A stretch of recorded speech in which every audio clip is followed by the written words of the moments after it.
जय श्री राधे कृष्णा साथियों, मैं भी कृष्णा ज्ञान सारा चैनल में आपका स्वागत करती हूँ। कैसे हैं आप? आपके अच्छे स्वास्थ्य और सुखा जीवन की मंगल कामना करती हूँ। आपके अपने इष्ट देवों को कोटि कोटि नमन करते हुए बड़ों को प्रणाम करते वीडियो प्रारंभ करते हैं। साथियों, नाग पंचमी की अनंत शुभकामनाएं। आज हम नाग पंचमी की कथा पढ़ेंगे। नाग पंचमी की कथा यानी कि एक सर्प का, एक बिन भाई की बहन का भाई बनना, धर्म भाई बनना और किस प्रकार उसकी मदद करना, ये बहुत प्राचीन कथा है और ये नाग पंचमी के दिन कहीं और सुनी जाती है। कहा जाता है कि जो बहनें नाग पंचमी के दिन इस कथा को सुनती हैं, नाग देवता उनके भाइयों की सदैव रक्षा करते हैं। उनके भाइयों के पास धन धान्य की कमी नहीं रहती है। चलिए कथा प्रारंभ करते हैं। प्राचीन काल में एक सेठ जी के 7 पुत्र थे। सातों के विवाह हो चुके थे। सबसे छोटे पुत्र की पत्नी श्रेष्ठ चरित्र की, विदुषी और सुशील थी, परंतु उसके भाई नहीं था। एक दिन बड़ी बहू ने घर लीपने को पीली मिट्टी लाने के लिए सब बहुओं को साथ चलने को कहा, तो सभी दलिया और खुरपी लेकर मिट्टी खोदने लगी। तभी वहां एक सर्प निकला, जिसे बड़ी बहू खुरपी से मारने लगी। यह देखकर छोटी बहू ने उसे रोकते हुए कहा, मत मारो, ये तो निरपराध है। यह सुनकर बड़ी बहू ने उसे नहीं मारा। तब सर्प एक ओर जाकर बैठ गया। तब छोटी बहू ने उससे कहा, भाई हम अभी लौट कर आती हैं, तुम यहाँ से मत जाना।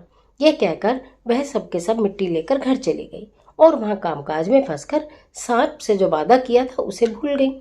उसे दूसरे दिन वह बात याद आई तो सबको साथ लेकर वहां पहुंची और सर्प को उस स्थान पर बैठा देखकर बोली, सर्प भैया नमस्कार। सर्प ने कहा, तू भैया कह चुकी है इसलिए तुझे छोड़ देता हूँ, नहीं तो झूठी बात कहने के कारण तुझे अभी डस लेता। वह बोली, भैया मुझसे भूल हो गई, उसकी क्षमा मांगती हूँ। तब सर बोला, अच्छा तू आज से मेरी बहन हुई और मैं तेरा भाई हुआ, तुझे जो मांगना हो मांग ले। वह बोली, भैया मेरा कोई नहीं है, अच्छा हुआ तुम मेरे भाई बन गए। कुछ दिन व्यतीत होने पर सावन का महीना आया। वह सर्प मनुष्य का रूप रखकर उसके घर आया और बोला, मेरी बहन को भेज दो। सबने कहा, इसके तो कोई भाई नहीं था। वह बोला, मैं दूर के रिश्ते में इसका भाई हूँ, बचपन में ही बाहर चला गया था। उसके विश्वास दिलाने पर लोगों ने छोटी को उसके साथ भेज दिया। उसने मार में बताया, मैं वही सर्प हूँ, इसलिए तू डरना नहीं और जहाँ चलने में कठिनाई हो वहाँ मेरी पूंछ पकड़ लेना। उसने कहे अनुसार ऐसा ही किया और इस प्रकार वह उसे अपने घर लेकर पहुंच गया। वहां के धन ऐश्वर्य को देखकर वो बहू बहुत चकित हो गई। एक दिन सर्प की माता ने उससे कहा, मैं काम से बाहर जा रही हूँ, तू अपने भाई को ठंडा दूध पिला देना। उसे यह बात ध्यान न रही और उससे उसे गर्म दूध पिला दिया। जैसे घर में दूध थोड़ा गुनगुना करके देते हैं, वैसे ही दूध उसने उसे दे दिया, जिससे उसका फन जल गया। यह देखकर सर्प की माता बहुत क्रोधित हुई, परंतु सर्प के समझाने पर शांत हो गई। तब सर्प ने कहा, बहन को अब उसके घर भेज देना चाहिए। तब सर्प और उसके पिता ने उसे बहुत सा सोना, चांदी, जवाहरात, वस्त्र, आभूषण आदि देकर उसके घर पहुंचा दिया। इतना ढेर सारा धन देखकर बड़ी बहू ने ईर्ष्या से कहा, भाई तो बड़ा धनवान है, तुझे तो उससे और भी धन लाना चाहिए। सर्प ने यह वचन सुना तो कुछ और सोने की वस्तुएं लाकर दे दी। यह देखकर बड़ी बहू ने कहा, इन्हें झाड़ने के लिए तो झाड़ू भी सोने की होनी चाहिए। तब सर्प ने सोने की झाड़ू भी लाकर रख दी। सर्प ने छोटी बहू को हीरा मणियों का एक अद्भुत हार दिया। उसकी प्रशंसा उस देश की रानी ने भी सुनी और वह राजा से बोली कि सेठ की छोटी बहू का हार यहाँ आना चाहिए।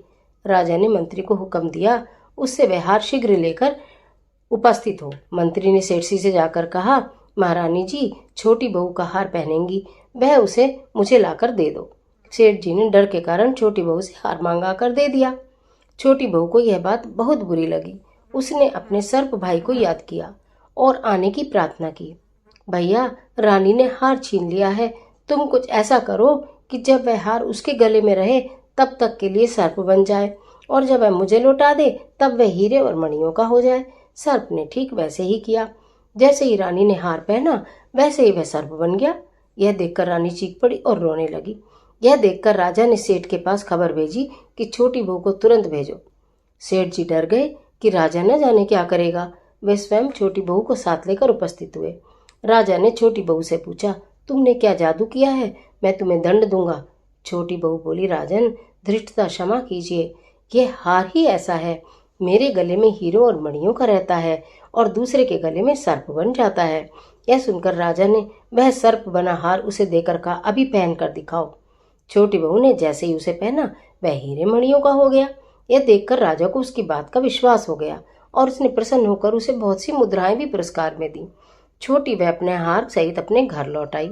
उसके धन को देखकर बड़ी बहू ने ईर्ष्या के कारण उसके पति को सिखाया कि छोटी बहू के पास कहीं से धन आया है।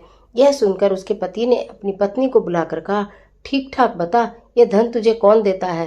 तब वह सर्प को याद करने लगी।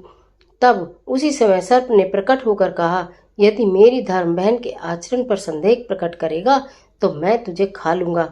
यह सुनकर छोटी बहू का पति बहुत प्रसन्न हुआ और उसने सर्प देवता का सत्कार किया, उन्हें प्रणाम किया। उसी दिन से नाग पंचमी का त्योहार मनाया जाता है। स्त्रियां सर्प को भाई मानकर उनकी पूजा करती हैं। मान्यता यह है कि जो स्त्रियां भाई के लिए निमित्त ये नाग पंचमी की पूजा करती हैं, नागों के लिए दूध रखती हैं, ये एक वीडियो अलग से बनाऊंगी, उसमें पूरी पूजा की विधि बताऊंगी। कहा जाता है कि जो चीज़ हम गाड़ते हैं ना, हमारे भाइयों को वो धन स्वरूप मिलती है, आकस्मिक धन के रूप में। तो नाग पंचमी की वीडियो बनाऊंगी, उसमें सारी पूजा की विधि और सामग्री और विशेष उपाय बताऊंगी। लेकिन ये कथा भी जरूर सुनना अनिवार्य है, क्योंकि बिना कथा के व्रत पूर्ण नहीं माना जाता। तो आज के लिए इतना, इजाजत दीजिए। आशा करती हूँ ये कथा आपके लिए बहुत बहुत बहुत उपयोगी साबित होगी और आपको बहुत अच्छी भी लगी होगी। कथा अच्छी लगी हो तो कथा को लाइक ज़रूर कर दीजिएगा और अपने फ्रेंड के साथ शेयर कीजिएगा।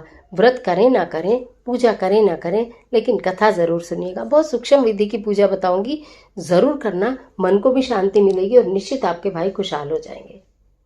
और कमेंट बॉक्स में हर हर महादेव लिखना बिल्कुल मत भूलिए। ईश्वर आपकी मदद करे।